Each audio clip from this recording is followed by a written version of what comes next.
Welcome to Fear on 4. The Chimes of Midnight by Nick Fisher, starring David Suchet.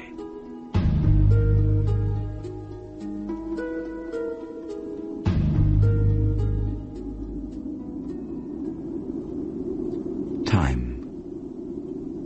The trickling grains of sand. The switch of the pendulum. The waxing and the waning of the moon, the sun, and the stars. Time, encasing our lives as our bodies wither and perish and decay, to the ceaseless march of its seconds, minutes, hours. Time, the subject of my working life. How and when did it begin? How and when will it end? What is its relationship with space and with humankind? This was the field of my work as holder of the chair of theoretical physics at Christ Church, Oxford. And such were the questions I posed, not only with my doctorate students, but also in lecture halls at large, where I discovered an avid public thirsting for more knowledge of their place in the cosmos. Thus, we can look back to the creation of the universe, to the beginning of time itself, at the Big Bang singularity, as we can indeed look forward to the eventual heat death of the universe and the absolute end of time as we understand it. But one question remains. Can time exist without us? If humankind ceased to be, would time have any meaning? And if not, then would anything at all exist? For how could it, beyond the ultimate of all boundaries? Time.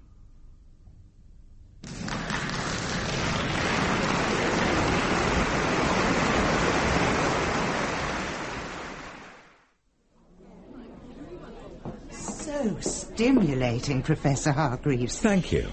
Nice audience. I enjoyed it. Good. Now, we're booked for dinner at the Savoy. Excellent. But first, there are drinks in the hospitality suite. There's quite a few VIPs waiting to have a word. Of course. But if it's all right with you, I'd just like a couple of minutes to myself. Cigarette on the terrace to relax before meeting everyone. Oh, by all means. We'll see you in hospitality in 5 minutes. I'll keep the bubbly on ice. Thank you. Most kind.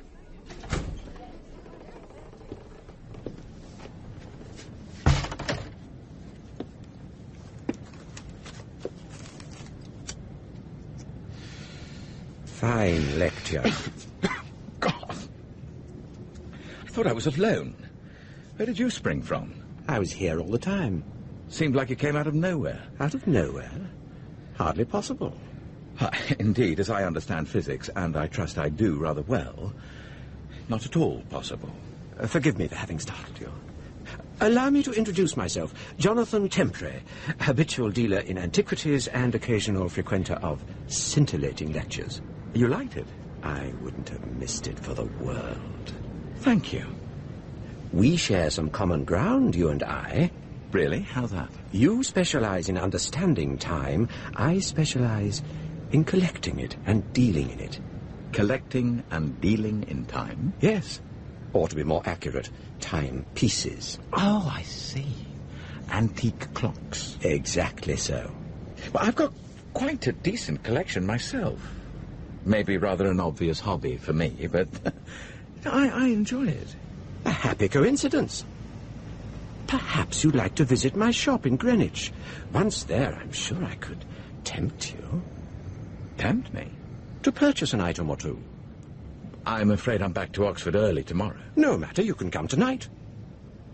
Well, unfortunately, there's hospitality laid on for me. No matter, come afterwards. It's liable to be pretty late. No matter. Let's say midnight, shall we?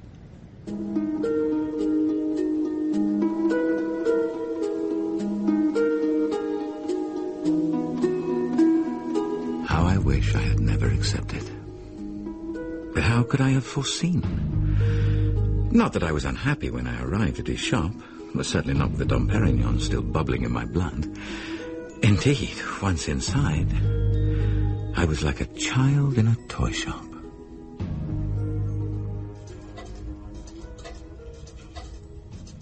Well, what do you think? Fantastic. Good Lord. Is this a John Arnold? It is. 1779. A very fine mechanism. Though still requiring oil, of course. Unlike this. Thomas Earnshaw. With spring detoned escapement. No more pivots, so no more oil. A revolutionary moment. You know your horology, Professor. Well, I know a little. What would be the earliest clock you have seen? Outside a museum, probably a Nicholas Vallon, 1590 or thereabouts. Is that all? Perhaps you would like to see the jewel of my collection. But you have something older? By far. By centuries. Centuries? I don't believe you. Oh, but you will. Come. Where to? I keep it across the courtyard, in a cellar beneath the old stables. For security? For exact placing on the Greenwich meridian.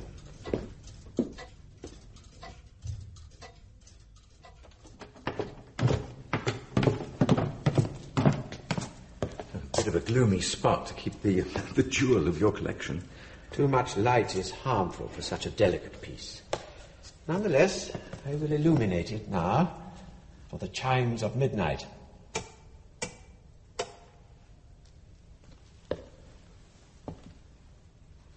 My God. It is but 5 seconds to 12. Wait.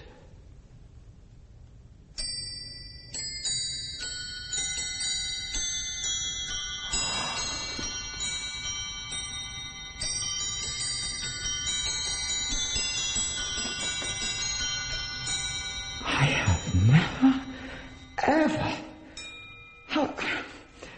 How much do you want for this? I'm afraid it is not for sale. But I must have it. I have never seen anything to compare. How much? It would be beyond your means. My books are bestsellers. Well, I suppose I would know it was going to the right person, someone who would care for it, appreciate it, enter the spirit of it. Please, Mr. Tempray, just name your price. You paid him what? I know. But the advance on the next book covers that. And just look at it. Just listen to it. Well, yes, it is nice. But... Nice? It's peerless. Look. Have you ever seen such a mechanism?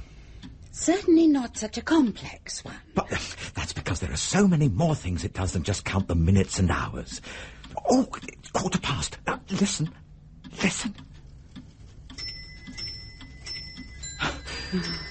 Now, that is beautiful.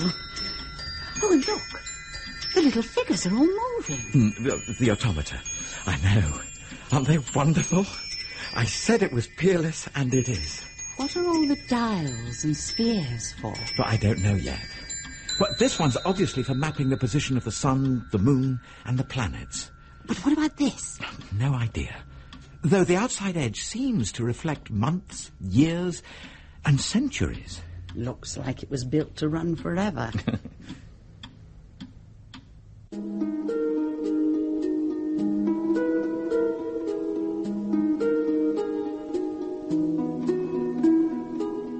I cleared out the guest room and put blinds over the windows to keep the chronometer in total darkness, except when I was studying its Byzantine complexity.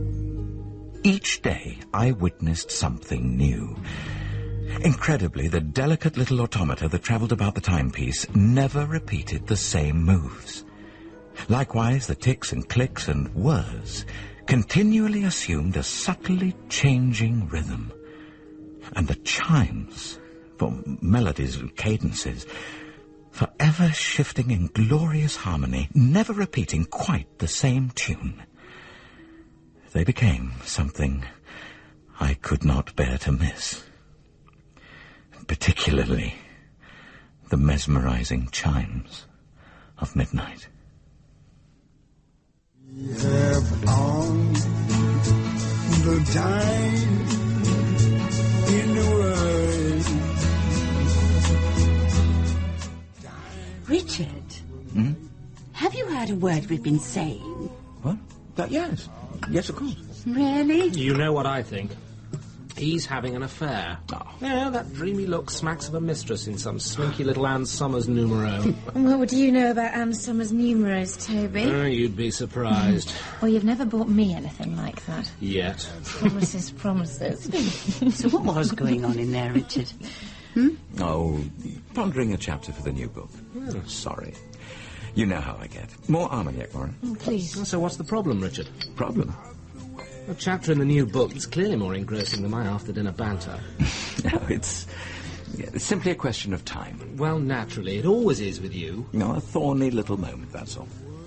Oh, look, I'm aware I'm a humble research metallurgist rather than the new Einstein, but try me. Look, I mean, these tomes of yours are meant to be accessible to the general public, aren't they? All right. What I'm pondering, alongside Einstein as it happens, is the anthropic principle. Oh, which is? Roughly, that we need to be in the universe for the universe to be. Aha. Like students need to be in the university for the university to be. I'm not sure about that. Now, I'm suggesting we're here, well, human intelligence has developed, because we're an essential component of our universe. It couldn't exist as it does without us. Isn't that metaphysics rather than astrophysics? Not entirely, Moira, because also by observing the universe we interfere with it. That is, we change it by looking at it. You just lost me. Well, to study subatomic particles, we need to observe them. Well, that's obvious. Yeah, but to do that, we need to illuminate them, and that changes them. Is it, placing light on those tiny particles alters their position or their velocity. So, we're never passive observers. Furthermore, we never observe what we set out to. By the time we see it, we've altered it. And that's what I was pondering. Because that seems to suggest that the entire universe doesn't exist in any real sense without us. But what's that got to do with time? A lot. Because if we can't measure the state of the universe exactly at this moment, what are our chances of predicting future events? Of course, that's why quantum mechanics introduced the uncertainty principle. Look, let me illustrate something with my watch. Dan, it's stopped. What's the time? Your watch has. Is that really part of this, or simply your idea of a joke? Now, what's the time? Right now, the time. Just on midnight. Sod it. Richard? Richard! No, looks like the pressure of the big concept is getting to our, star theoretician.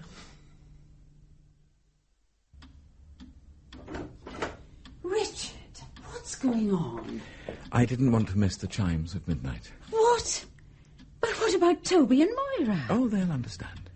Eccentric academic rushes off without saying goodbye, leaving his guests to wander off into the night. But that's okay, as it's just par for the course with a brilliant cosmologist. Sorry. Anyway, what's so compulsive about these chimes? Well, I've been studying the way the clock behaves, especially at midnight. The complexity and variety of sound and movement is simply astonishing. Now, what I want to do is get to grips with the way the internal mechanism works. So you're observing exterior changes the better to understand what lies behind what you see? Precisely that. Richard Hargreaves, trust you to examine a clock the same way you'd approach the universe. Now, as our guests have gone, perhaps you'd like to examine and approach me. It's entitled The Gravity of the Question of Time. And the lecture's subject matter? It examines the effect of gravity on the movement of time. Rejecting notions of absolute time, it suggests that the four great forces of the universe, electromagnetic, strong nuclear, weak nuclear, and above all gravitational, actually interact with our idea of time itself. Oh, excellent. I'm sure we can guarantee you a packed house in Edinburgh, Professor. Sorry, I must go. Come in. Bye for now. Got a watch that works yet? Toby. As a matter of fact, I have. Mary pointed out that wasn't too bright for someone in my position. So, what's this mysterious clock of yours? What? What do you know about that? Very little. Hence my question. Yeah, but how do you know about it at all? Well, when you dashed out the other night, Mary said it might have been related to your latest clock. So, what is it? It's just an old chronometer. Oh, and naturally you dive out of dinner parties in a total lather for the sake of an old chronometer. All right. It's probably the most beautiful, man-made artifact I have ever seen in my life.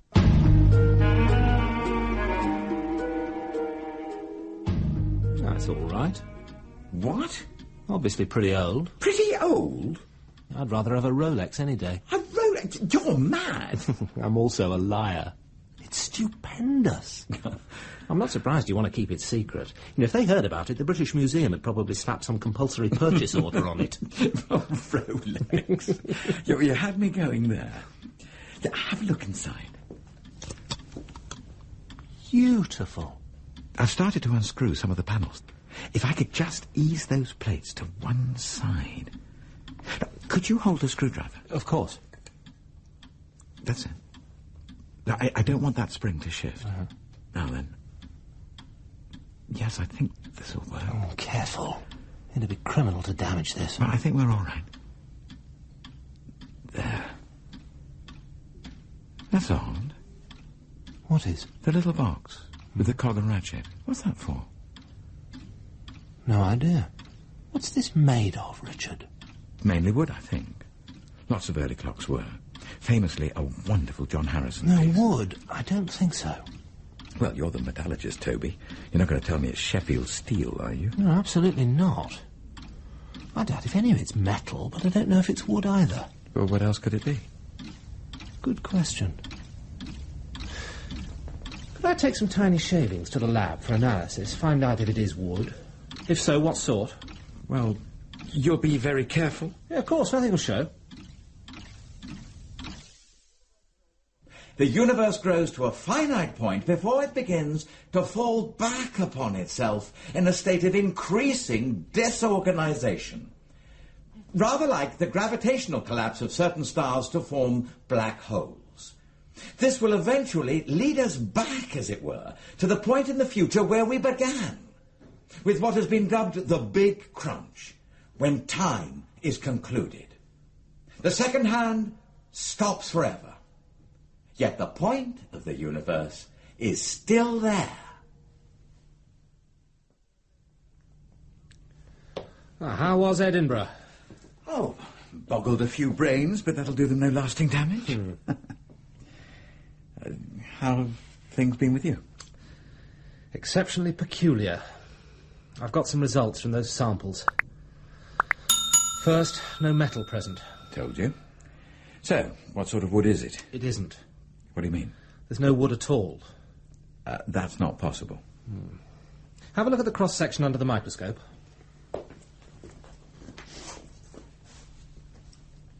And?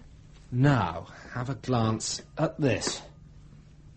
Looks very much the same. It is. Unhappily. Are they both from the chronometer? No, the second one's from a friend in anthropology. Anthropology? Richard, this is human bone. That's what the clock's casing is made of. Compacted human bone. The enamelling effect is produced by the addition of teeth.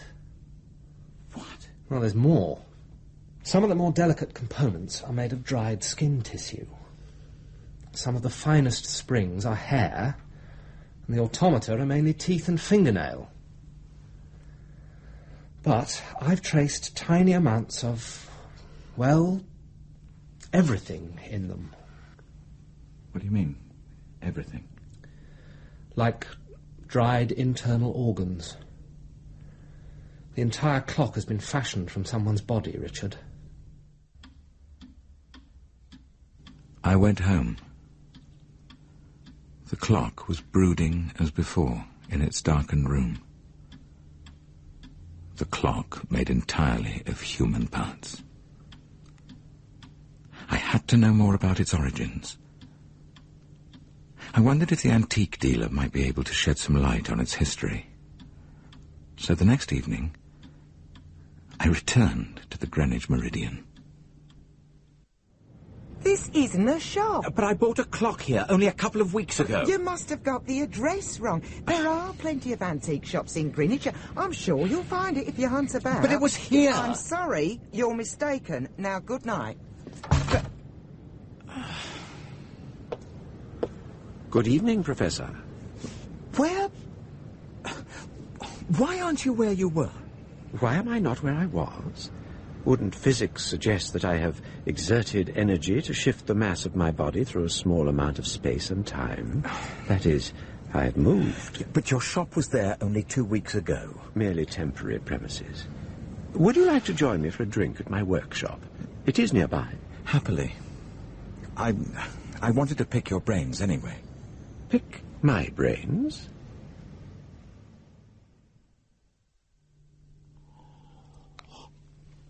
No, I want to find out as much as I can about the clock's history. And I was wondering if you have any information that might help. For instance, where did you buy it? It was a gift, as it was also a gift to you. Sorry? Your cheque to purchase it, uncashed. Why? I'm not here for money. An antique dealer not making money? I'm not exactly an antique dealer. Let us say I am the keeper of the clock. How can you be its keeper? You haven't kept it. Haven't I? You recognize it? Of course I do. But what's it doing here? I made a trip to your house and retrieved it. You stole it? Absolutely not. Tell me, have you managed to understand its mechanism? Largely. Except for the sealed box at the centre. The clock's motor. Nonsense, it's too old for such a thing. Besides, what could it run on?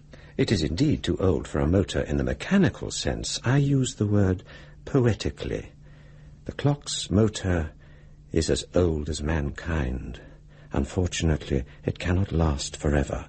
It and various other parts of the clock need regular renewal. That time has now come.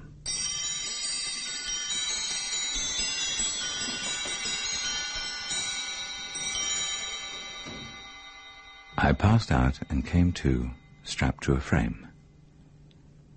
Clearly I'd been drugged, for I felt no pain as I lay there, paralyzed and suspended in time. No, none at all. As I watched the keeper of the clock cut open my body, slicing through pink skin and yellow fat as the blood welled about his hands to remove my heavy, slithery heart. I watched as he transferred it, still pulsing gently, into a little box which he sealed and exchanged for the motor of the clock. You do understand how the clock must be maintained till the end of time. Now then.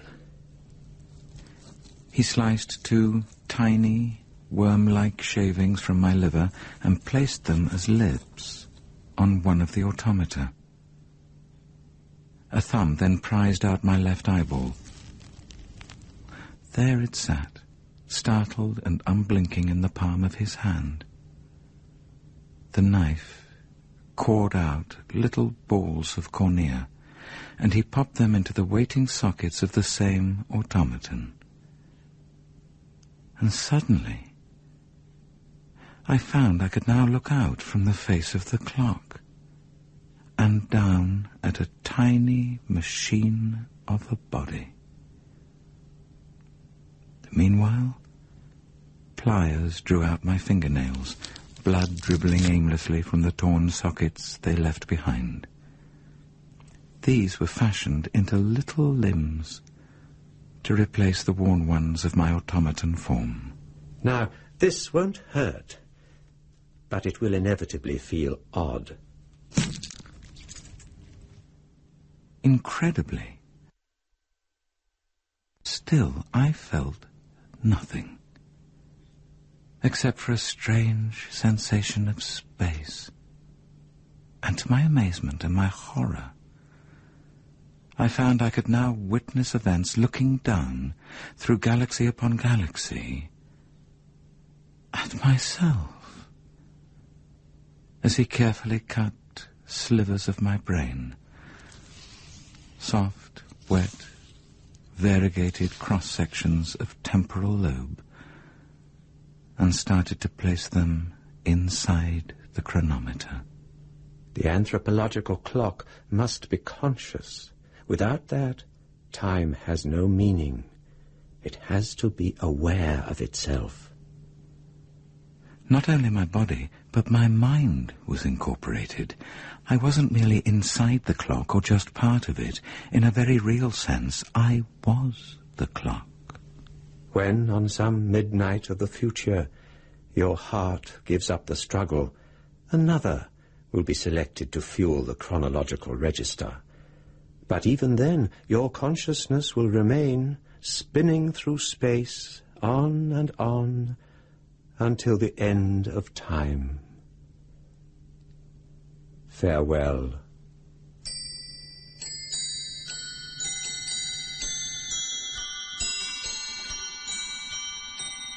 The clock, small and so precise, yet embracing the entire universe, all the rocketing galaxies still red-shifting apart. But I knew one far distant day the mechanism would begin to slow. The galaxies would cascade back upon themselves. The heat of existence would cease, space would compact, and time would be over and done. I looked down at the tiny automaton that was my body, trapped and encased in time. And I began to scream. And scream. And scream. But there was no one at all, to hear.